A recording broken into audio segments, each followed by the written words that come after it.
Welcome back to the Free Spirits Podcast, where we dive into the functional and THC beverage industries. We will be exploring the brand stories and operations that redefine how we relax, connect, and socialize. I'm your host, Lars Miller, here with my co-host, David Gonzalez. Before we jump in, quick reminder to be sure to check out our YouTube channel, subscribe and follow us on whatever podcast platform you use. You can find us on all of them, and your ratings and reviews help us grow, so please do that. Joining us today is Brandon Harshberger, the president of Cheech Chong's Global Holding Company, the company behind the legendary Cheech Marin and Tommy Chong. Cheech Chong sells all types of cannabis products, has their own stores, has an impressive and expansive business operation that spans well beyond drinks. Welcome, Brandon. How are you doing today? Well, thanks for the invite, guys. Appreciate it. Absolutely. So Brandon, to start, the first thing I wanted to touch on before we dive into drinks, so just setting the stage for everybody here. So Cheech Chong's Global Holding Co. Let me just make sure I have all these right. We have Cheech Chong's Cannabis Company, Cheech Chong's Bowl Mates, Cheech Chong's Hemp Company, Tommy Chong's CBD, yes. Cheech's Stash, Cheech Chong's Dispensaria, Cheech Chong's Apothecaria, Cheech yes. Chong's Takeout, Dreams, and more. So my first question for you is, can you just walk us through like what your day looks like all these pieces under one umbrella? Is it, for you now, is it mostly drink focused, or are you juggling all these different business units every single day?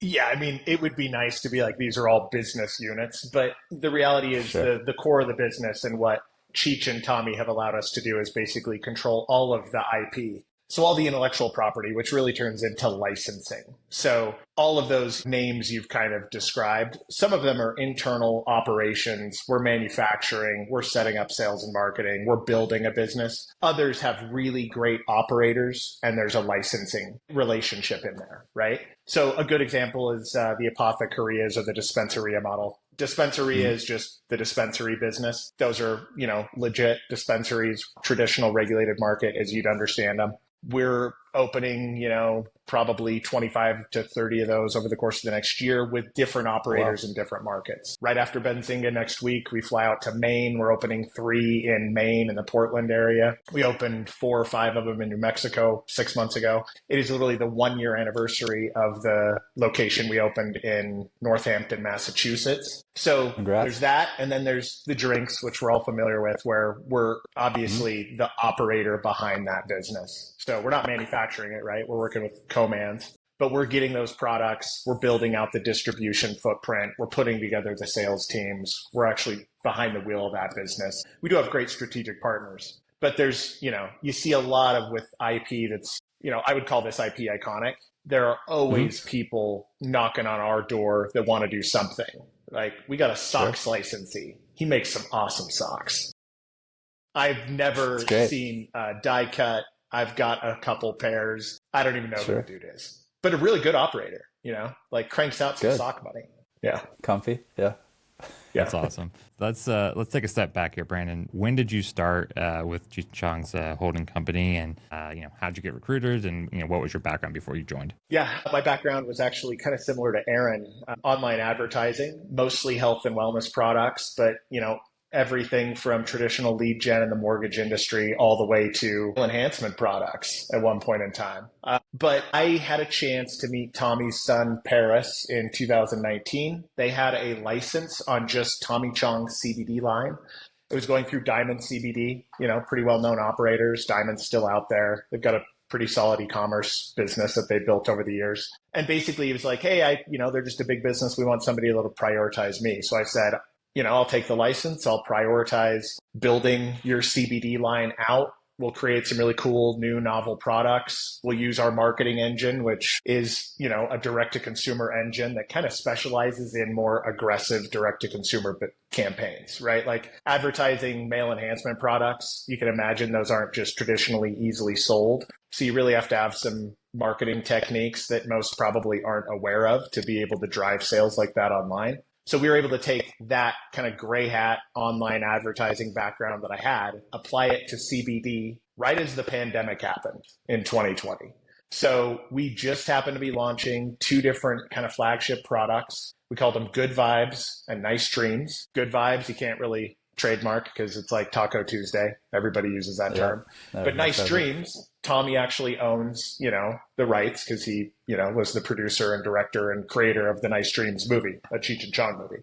So we took two products early on, CBD products, got them water soluble, and actually produced those in 2019 and 20, just right at the very end of the year, and launched them direct to consumer right when the whole world was locked in their house with a little bit of extra money, really concerned about their health. And here we are with CBD, a booming industry, tremendous IP, the first water soluble products in the market, some of the first for sure. And we did one more thing. We added a lot of synergistic ingredients. So in Good Vibes, there's some B vitamins, a little bit of caffeine, some GABA, things like that. In Nice Dreams, there's melatonin and L-tryptophan and a couple other things. So we created blends that were really supportive of the experience you would have. We sold them together as a protocol, and we sold them for half of what everybody else was selling CBD for. And it just blew the fuck up. That's awesome. So as we kind of went through in the first part there, you guys have a lot of different IP under your control. And I imagine, hiring the right team to help keep everything running smoothly is, pretty crucial to that success. Can you talk to us a bit about how you guys go and find the right team and continue the growth forward? Yeah. 2019, basically, I just had that Tommy Chong licensed. By the end of 2020, there was another group who had started to work with both Cheech and Tommy together to put the co-brand back into the California market in cannabis. And that's Jonathan Black. He's the CEO. So I'm the president. He's the CEO. Together, he and I basically make all of the, senior level decisions for the business. And then we've got an incredible C-suite. And to be honest, a couple of those C-suite members were people that were on my team for years previous to starting Tommy Chong's CBD license. John's C-suite were people he had worked with for years. And when he came to me and he was like, you've got Tommy's license for CBD and you've got this incredible marketing engine. I've got the IP for the cannabis company in California. What do you think about putting it all under one roof? So we had this kind of natural advantage of John had stood up the cannabis company operations with really talented people. I was operating on the direct-to-consumer side with a really talented team. We were able to bring them together, and because John's focus was traditional cannabis and retail, and as an attorney, he's a practicing attorney, barred in the state of California. The guy fucking worked at, he was in Schwarzenegger's office. Wow. He's done a lot of big business before he got there. So we were really fortunate to have two teams that were dynamic, but the crossover, it's not like anybody really was treading on anybody else's territory. And we just fucking dovetailed them together. And that took about a year of, really into 2021 before we kind of had the engine put together, the IP all together, positioned under one entity, Cheech and Chong's Global Holdings, which if Prestige Worldwide had not been taken, would have for sure been the name. And then it was like, all right, well, we've got all this IP. We've got to create at least some siloed environments here so that as different operating partners come in, they're not all just commingled into the Global Holdings partnership. Love that. It's a lot. That's great. Yeah, no. Well, Brandon, we're actually going to dive into that a little bit further on about the whole marketing engine, how you guys make all this work, how these different, we won't call them business units, but different IPs kind of interact and all these data streams you guys have. It's got to be wild behind the scenes. And I know you're a performance marketer at Trade, if you will. So you kind of mentioned this. You mentioned that CBD was the big impetus, but when did you guys decide to officially go in on drinks? What did you notice was happening in the market? Where did you see the opportunity? And what was that process like? How'd you guys go from 0 to 1 and actually come up with a drink and launch this thing? It's crazy, right? Everyone's always like, who thought of it? I don't really know. It's like everybody in the company started getting some signal that there was some fucking frog drink killing it. And that is obviously Cycling Frog, right? So somehow, some way, through a friend of mine, I had actually met David Knight, who is now the CEO of Jones Soda. It's been a couple years ago because we launched the drinks more than a year ago, but I had met David. We had this IP, we had this direct-to-consumer business building, we were licensing and getting really active in the regulated market. And I'm like, there's something to this hemp drink thing. Because once you started looking, you could see it and find it. And we were really hesitant about going into the psychoactive hemp-derived space. To be honest, I saw the DEA's rules in 2019 and 20, and I was not touching Delta 8 or Delta 9 or any of those other minor synthetics because I really thought Tommy went to jail for a bong. Right. I've seen regulatory environments break down when people thought that they had an opportunity, you know, that they weren't going to get popped on. And I was just like, there's no fucking way these guys floating Delta 8 all over the internet are not going to get in trouble. And we're way too visible to be in it. Right. Didn't touch it. And that kind of held us out of that psychoactive space, which was a huge opportunity, an opportunity cost of probably $50 million for us. Knowing what our revenues have been, if I had added those products in, there was a significant amount of revenue that we didn't touch on. So I somehow get introduced to David Knight. It's pre-Jones Soda. David Knight's the guy who actually we brought on with PepsiCo experience to launch our drinks. He immediately flies to Minnesota.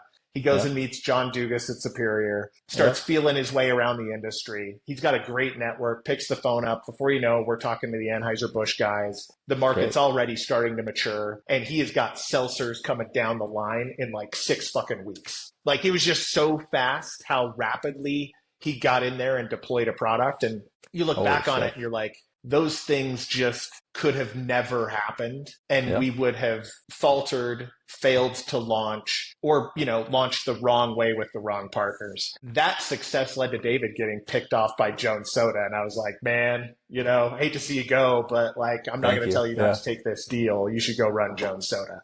Sure. And, you know, the rest is kind of history. We got lucky and we were able to kind of continue to maneuver in the space once we got those first products into the market, and we've done okay. Yeah, it's an incredible story to have. It's very serendipitous to hear David be the CEO at Jones Soda now, to hear him come out, fly out to Minnesota, see this burgeoning market that's just kind of unfolding randomly in this weird Midwestern state. You know, he was like up in Duluth, so like bent paddle. And I was like, I think my mom was born in Duluth. Exactly. So it's always crazy for me to hear these origin stories. And we were talking to Jason Dayton the other week as well. It was one of the first seltzers launched in Minnesota. And we go, how did you pull this off? He was like, we went from idea to launch in like, what was it, 13 days? It was 19, but like something insane like that. Yeah. Yeah, because let's be real. Once, it's not as though people weren't cranking out, you know, hemp-derived cannabinoid products, and there was some water-soluble stuff out there. You know, there were tinctures we had been doing since 2019. So throw it into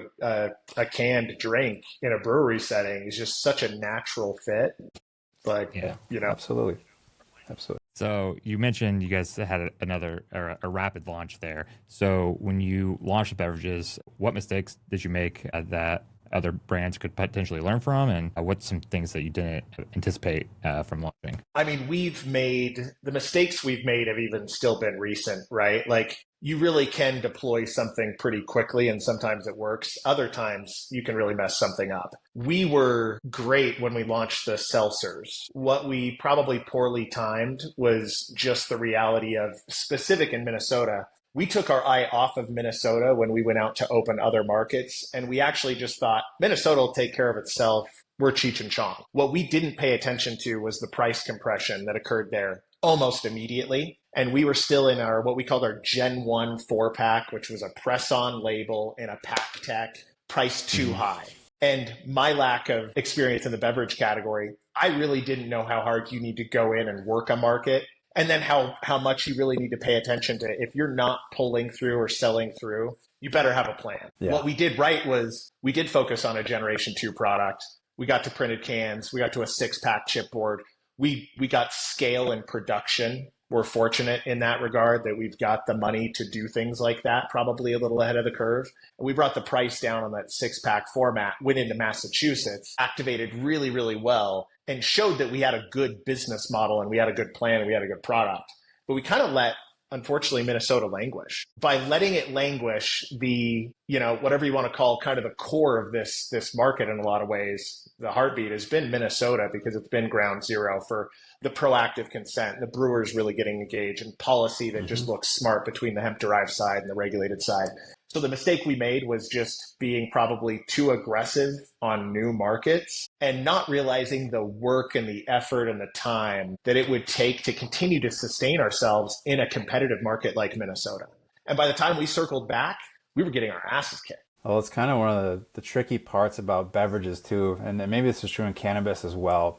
There's such a local affinity that you really have to have your pulse on. And so one of the behaviors that I picked up on early was people were buying, like there were these massive national brands, your Cans of the world, the Cheeches, like all these national well-known ones that have advertising engines. But then these breweries were just blowing people out of the water. And it was like, well, people have this kind of local affinity. They know that brand already. And so for you as an advertiser, as an operator, you have to then go compete against those people and still find a way to produce a trusted brand in this brand new market. Like in Minnesota and Duluth of all places, it's got to be the strange dichotomy trying to compete against that local familiarity. But on top Way of more that granular, piece, right? It's very yeah. granular when you get into like local markets, especially in Minnesota is driven by craft beer. So those Mm-hmm. loyalties to the brew pubs, they've Yeah. always existed. They're not going to go away. So the products they produce, they're always going to have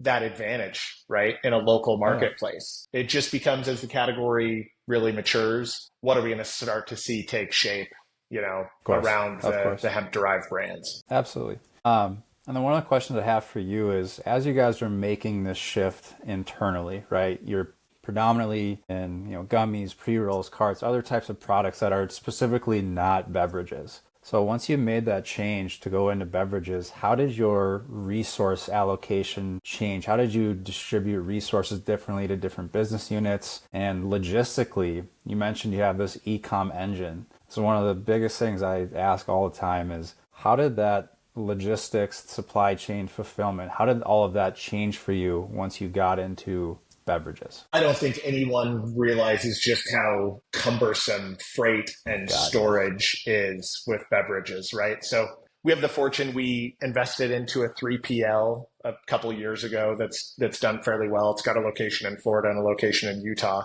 That gives us 2-zone shipping for the direct-to-consumer side. And it also gives us some additional space that's flexible space where we don't quite have some of the disadvantages of a traditional storage partner. So that gave us one lever to pull in terms of how beverages would suddenly run into like, oh shit, this storage cost per pallet becomes a very real additional line item when you start looking at 4 different SKUs and 40 pallets of each SKU, right? You're suddenly like, oh, that's not nothing. And it's also just the work and the energy to move those around and get them stored and make sure they're stored properly. Mm-hmm. So that's the part that it just took a lot of work. Like I said, we're lucky in the fact that we have this business that is a combination of the cannabis company early on and our company early on. And thankfully, there's a lot of smart players involved from like a CTO and a COO and then the logistics team that was able to learn really pretty rapidly when mistakes were made. And the reality of technology is there's always a solution with enough technology, it seems like. And because we're pretty technically advanced, we're able to probably do things that I think, the brewery has the advantage of being the manufacturer of record at the end of the day, and they can flip a switch and they can run and they can turn lines over and they can support their business pretty rapidly there. But to that point, what they don't have necessarily a lot of times is some of those technical skills that we've developed over years of running a big direct-to-consumer engine and having to manage 40 other SKUs at any given time. So it was just another handful of SKUs to add, but they had their own area of concern for sure. And it was storage and freight. You start realizing that you've got to find co-mans in other markets because it's just, the cost per case if you're moving in what's, LTL type of shipping. Thousands. Right? Not full truck. It becomes very expensive per pallet to move. And, you got wholesalers that are like, I'll take 2 pallets. And you're like, we have 4 SKUs. And they're like, let's mix them up. You're like, well, that's not going to do much.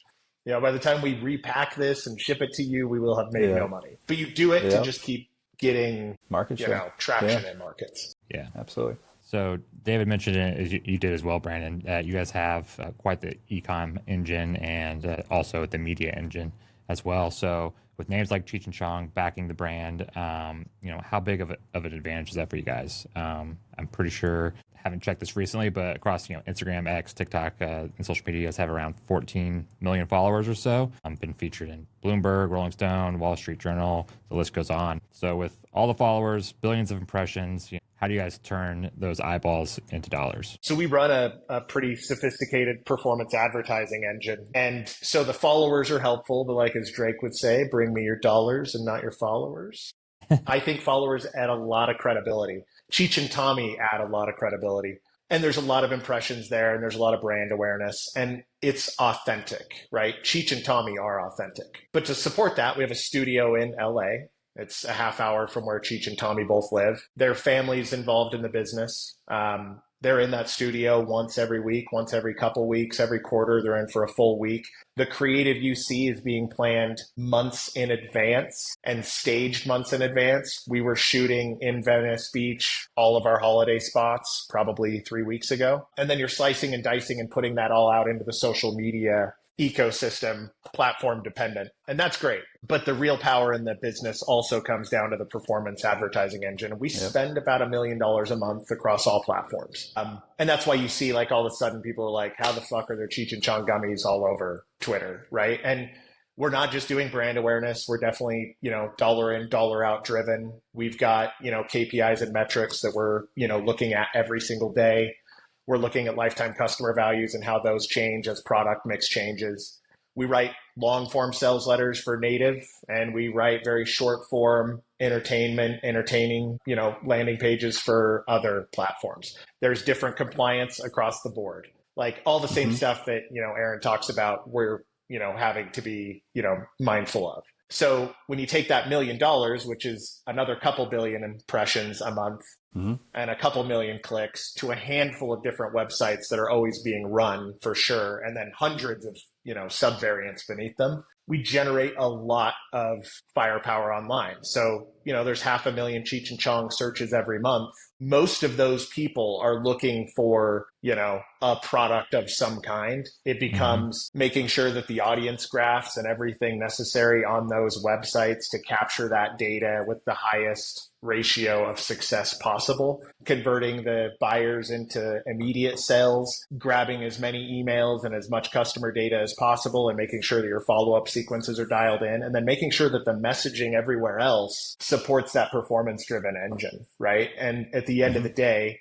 that's what we think we built, right? Like the earned media is always cool. The social media is relevant and adds the value of being like, this is a real brand with the celebrities really involved behind the wheel day to day. And then the performance engine is just max volume conversion dependent. And that's just being tested across the board every single day, right? Like there's a dozen media buyers behind the wheel of, a different ad platform every day. I love that. So Brandon, we actually have a few questions to follow up on the data side. Specifically though, to start with, I love what you're saying about this whole performance marketing approach and how that really is almost like another IP that you guys have in your portfolio.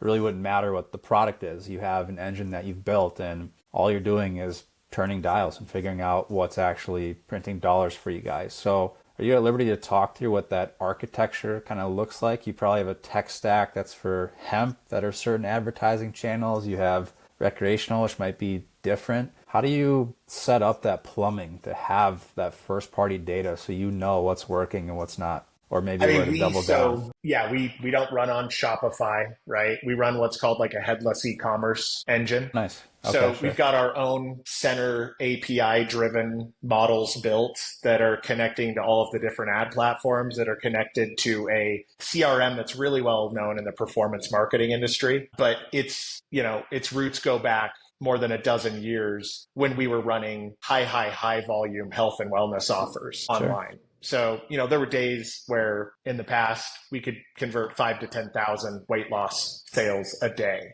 into like traditional weight loss sequences. So that CRM and all of that infrastructure that worked there, that has literally been tried, true, and tested and modified and improved over the past 10 years, that's what we sit on. And, the APIs and the attribution and the ability to like make sure that all of those integrations and all those different ad platforms are feeding an abundance of signal from add to cart, cart abandonment, checkout, upsells, everything. It's every data point is there. And then we've got the team that can go in and look at that nest of data, and they're so in tune with what's going on that we can basically pull anything out of it we need to pull out of it. And it's all first party because it's all landing on our website, right? It's all ours. And if you just get on one of our websites, 60 to 70% of the time, I've got enough data to know who you are. And if I want to send you a fucking postcard, I can, right? Like it's there. Yeah. It just becomes what's the cost benefit analysis of doing all of that work and finding out if that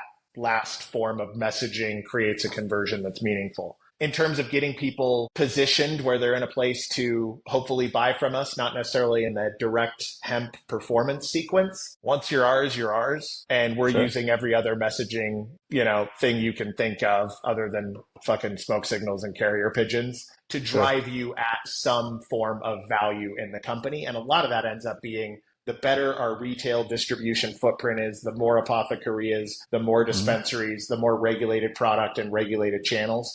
We just become ubiquitous. And once you're ubiquitous, you start to get that flywheel turning, and the flywheel starts to turn itself. And that's the magic of marketing that people are always, hoping occurs. It's just really.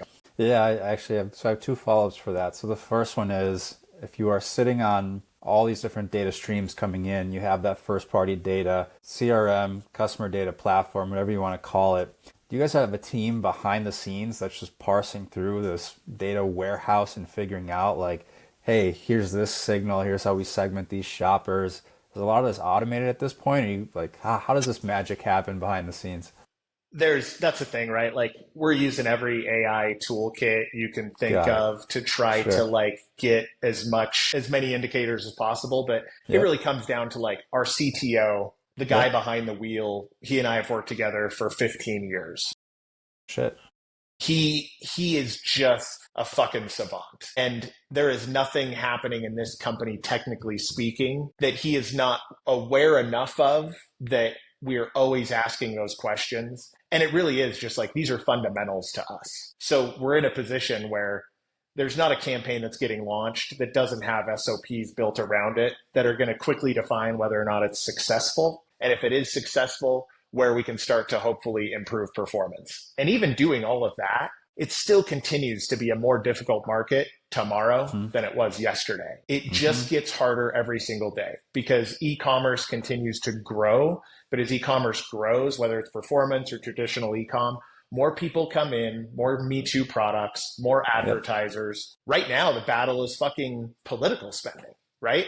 Right now, the algorithms are all tuned on the ad approval side to be very, very, very sensitive to anything and everything. So ad disapproval rates right now are higher than they would normally be. That's just a reality.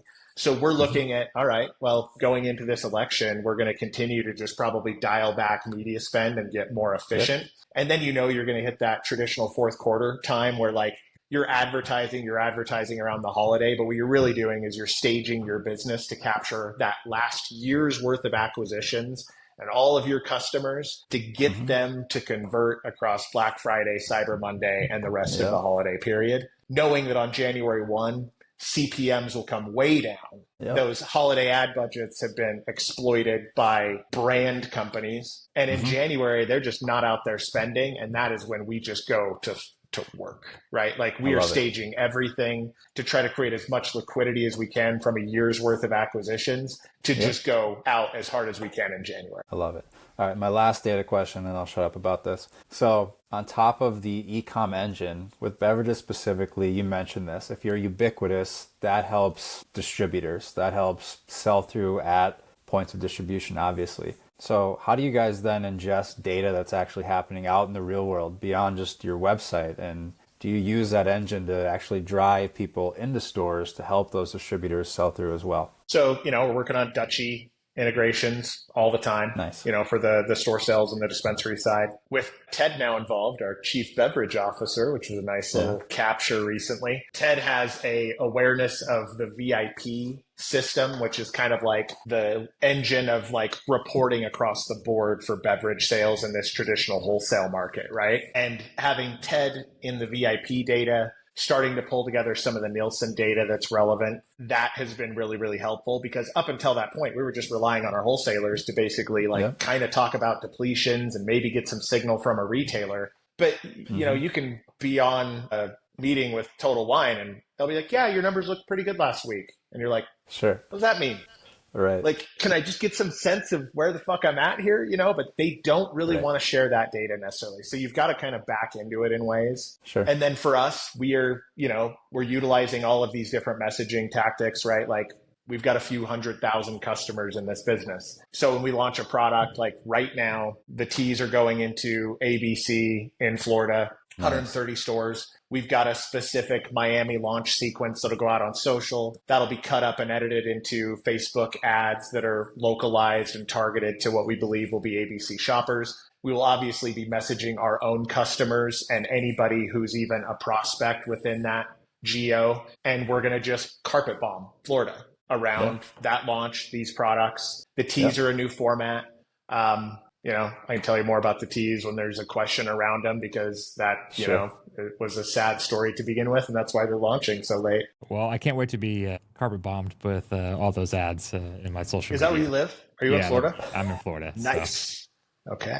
I'll have to go to ABC. Yeah. Yeah. So on top of all the data, we've mentioned some of this as well, but you have a fantastic network. So you did an episode on Taste Radio with David Knight from Mary Jones, like you said. You've been on panels with Aaron from Breeze, Louis from Flyers. You do lobbying work with people like Art from Cycling Frog. So how has this network of operators helped you, speed up that learning curve in this beverage category, and how important is that cooperation over competition for a new category? I think everybody who's involved, and even people that are looking from the outside in, are really impressed by how the category has galvanized together and tried to be as supportive as you can be and still be, obviously focused on your own business. And to be real, I feel like lately I probably haven't engaged as much as I have directly into like the HBA, but that's because we have been like fucking we went and got the lobbyists. Like, it's Jonathan Black that's in Sacramento. Like, we're fucking suing the state, and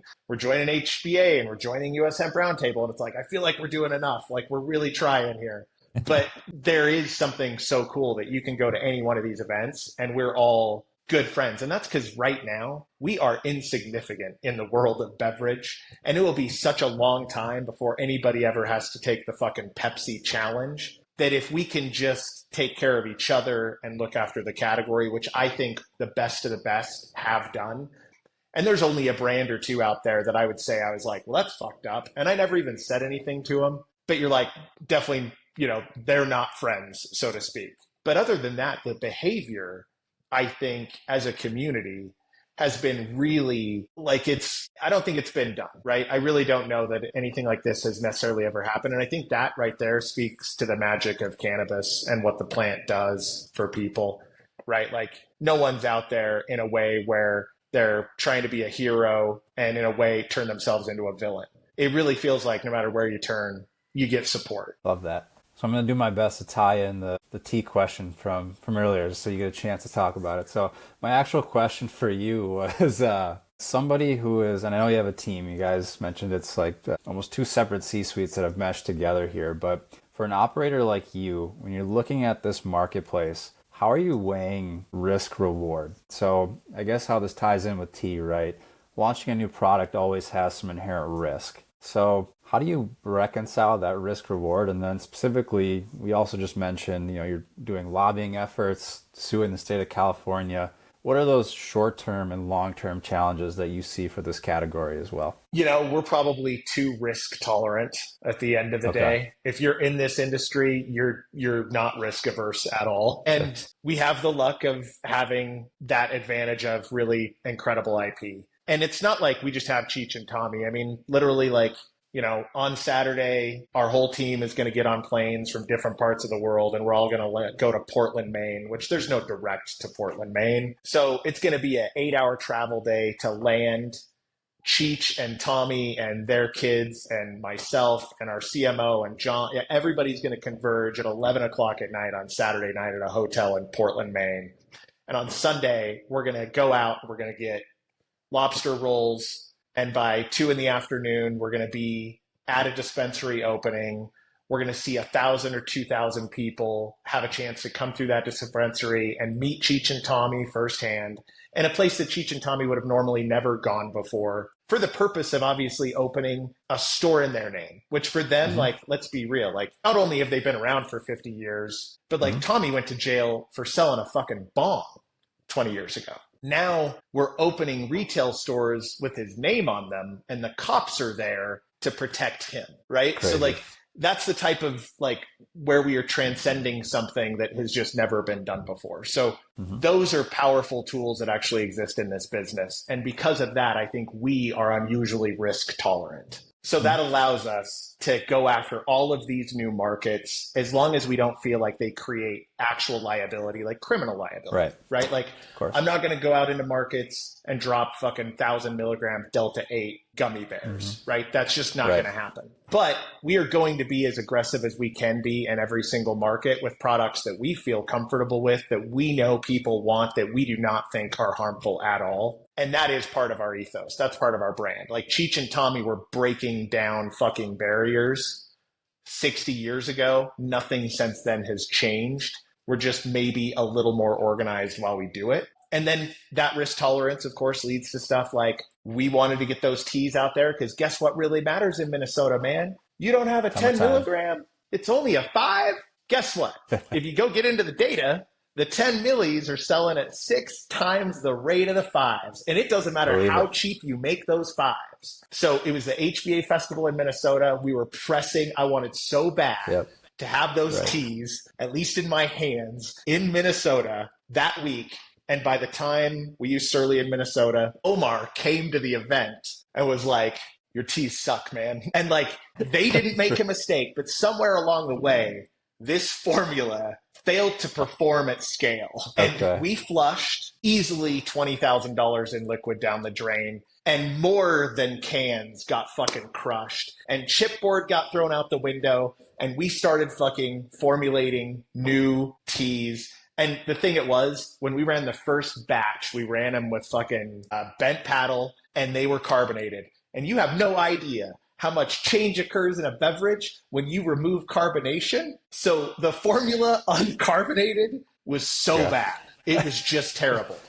And it was, I've never been so pissed. And I had to like call John and be like, yeah, we're not going to launch those teas yet. And we just took a $50,000 loss on them. And we're now fucking 4 months from deploying them into the market. Because I don't know when that festival was, Dave, but it's been a while. I think it was June or July. Yeah. Exact. Yeah, right? So, and dude, you know, like, I think I love our seltzers. At the end of the day, like, I believe that we're a brand that can be a 30 or 40 share in the THC seltzer market. And I think the THC seltzer market is still, when you look at it in its entirety, is going to be a huge opportunity. But we really did focus on 0 calories, 0 sugar, no artificial preservatives, no nothing. This is the cleanest thing you can drink. Even the flavoring is just natural extracts. So that product I believe in. I love it. I drink it. It's a great base for mocktails. I believe in the seltzer category. But I really wanted a more full flavored product in the market because we saw that there needed to be an answer there. And we saw that we needed a 10 milligram.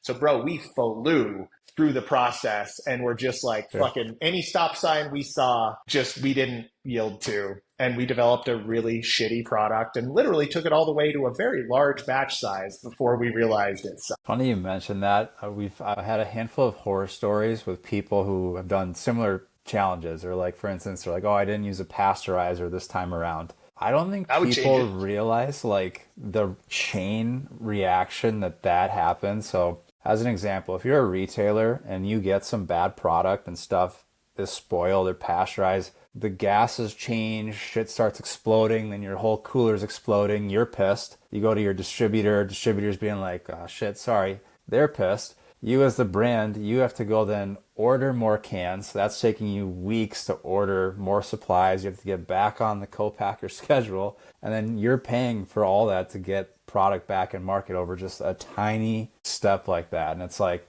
that pisses off everybody in the entire supply chain over the smallest things. It makes us look like freshmen, right? You're just like, you know, like, okay, well, it's obvious you have no idea what you're doing type of thing. So, sure. You know, like, good thing I got on a podcast and told everybody. But I really do like, dude, we're one of those brands where no one's trying to pretend that we've got it all figured out. Like, we definitely have some skill and some core competencies, but you know, we've been able to obfuscate it with just like great teamwork and a willingness to just kind of, you know, I think overcome the challenge by virtue of just being willing to ignore it. Of course. And just keep going. That's great. Thank you for sharing that story. And I actually only know the date of the HBA festival because that was my wedding reception. So I don't have perfect recall on dates or anything. I was going to say, I was impressed. I was like, man, you got a little AI fucking assistant just fucking typing notes back to you right now. The Apple Intelligence that hasn't dropped yet. So the last Tell question. Me when to upgrade. Exactly. Last question here. So you got a lot of moving pieces there. What does the dream outcome look like for Cheech Chong's global holding company? Is it, you can technically IPO as a hemp company, but with you guys also having the recreational cannabis, that adds some wrinkles in there. So 5 years from now, what's a successful outcome look like for you guys? Keep it in the family. To be honest, I think that as a brand, it's always cool to think you might find a great strategic partner along the way, right? They'd want to make a minority investment that would give you the chance to really hit that scale. But the truth is, like, Cheech's daughter, Jasmine, Cheech's son, Joey, Tommy's son, Paris, they're leaders in the company. All the design work in the dispensarias and in the apothecarias is done by Cheech's daughter, Jasmine. Like, she worked at McCann. She has a degree in architectural lighting. Like, she is profoundly talented. Joey is essentially our chief product officer. He's a Marin. That guy knows more about the plant and cultivation than anybody else I've ever met and has the respect of the name. But his entertainment is going to Oklahoma and building a greenhouse. Like, that's what he wants to do. And so he's living that, right? He's in it. And then Paris was Tommy and Cheech's manager in their tour as far back as the 80s. And Paris is, I would just say at the end of the day, like, in the political machine of Cheech and Chong as a whole, Paris is always there no matter what, as a figure who just knows what we can and what we can't do and what we should do to live up to the expectations of Cheech and Tommy. Because it's not easy to go to those guys necessarily and say, like, hey, you want to fly to Portland, Maine for 48 hours? You're famous and rich and you could just be in, Malibu, but we could go to Portland for 3 days. But in that, you find out they actually want to do it, right? And they do love it. But we really work through that. And the kids are so intimately involved that they want to, we want this brand to be around forever. And we want the people that are making decisions for the brand to be closest to it and from it. That's beautiful. Well, thank you so much for your time today, Brandon. It's been awesome getting to know you, getting to know Cheech and Chong. I don't get to ask you guys questions. This is not a two-way street. Do you have any questions? Tell me about your wedding reception, Lars. Why did you decide to get married and have a reception as opposed to go to the HBA festival? Well, to be fair, we actually got married in August of 23 in Colorado. We eloped. So we just decided to have a party on June 7th. The one weekend the whole summer that had actual plans. They couldn't go. Man. Well, you know what? You didn't really miss much. I think Dave and I were there. Got it. I missed meeting you guys, so that's pretty cool.